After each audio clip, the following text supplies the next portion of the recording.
Mas eu desde quando eu vou fazer com a perna. Agora tá. É? Agora tá. Deixa eu mais soltar assim. Ó.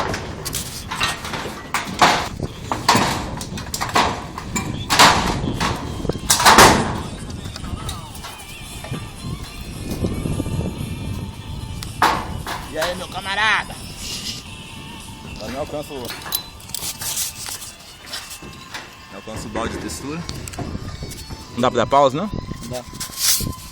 Eu nem sei onde que dá pausa aqui. Esqueci. O pauzinho caiu ali, né? O pauzinho caiu.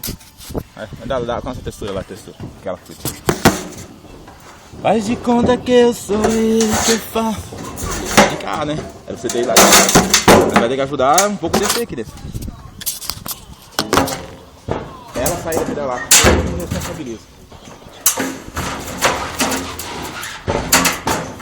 Aí fica, você vai ganhar teu dinheiro.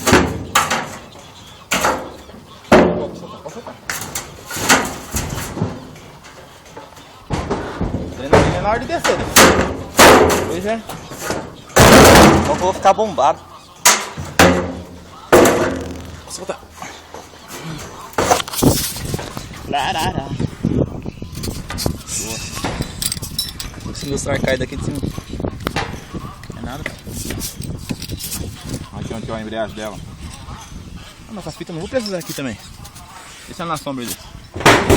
Senão ela fica com dor de cabeça, né? Senão a fita fica com dor de cabeça, ficar no sol, né? Tem que descer lá embaixo pegar a garrafa de água, né?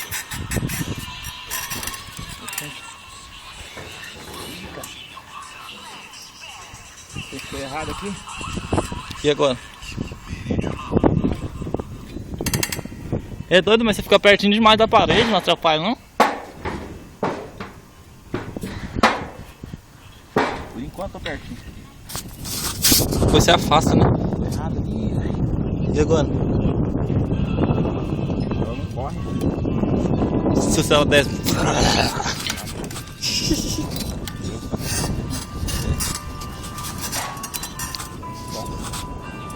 Trava, bicho.